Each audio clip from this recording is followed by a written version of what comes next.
दोस्तों ये कहानी अब पछताए होत क्या जब चिड़िया चुग गई खेत। दोस्तों एक परिवार था जिनके पास बहुत बीघा जमीन थी। घर में 4 लड़के थे।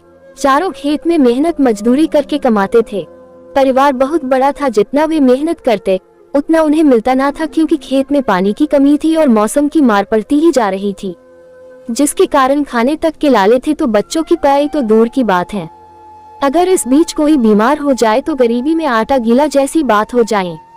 परिवार बहुत बड़ा था, जिस कारण आपसी लड़ाइयाँ भी बढ़ती जा रही थी। वैचारिक मतभेद था, सभी अपने खेत के लिए कुछ अलग करके कमाना चाहते थे, जिसे देखकर परिवार के मुखिया ने खेत को 4 बराबर हिस्सों में बांट दिया और सभी भाइयों को अपने अपने परिवार की जिम्मेदारी सौंप दी, ताकि जिसे जो बेहतर लगे वो करे। अकाल की स्थिति थी, ऐसे में चारों परिवार दुखी थे। तभी एक उद्योगपति गांव में आया।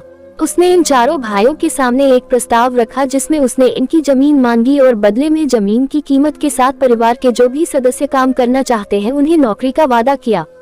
दूसरे दिन छोटे भाई ने सभी को विस्तार से पूरी बात बताई और कहा कि वो इस प्रस्ताव के लिए तैयार है, लेकिन बड़े दोनों भाइयों ने इनकार कर दिया। उन दोनों ने कहा, ये पुश्तैनी जमीन है, हमारी पूजनीय है, भूखे मर जाएंगे लेकिन हम जमीन न देंगे। छोटे भाई ने बहुत समझाया लेकिन वे नहीं माने। कुछ दिनों बाद उद्योगपति ने ये प्रस्ताव अन्य खेत के मालिक को दिया। उन लोगों ने विकट परिस्थितियों एवं बच्चों के भविष्य को देखते हुए प्रस्ताव स्वीकार कर लिया। कुछ समय बाद उस जमीन पर एक उद्योग बना, जहां कई ग्राम वासियों को नौकरी मिली।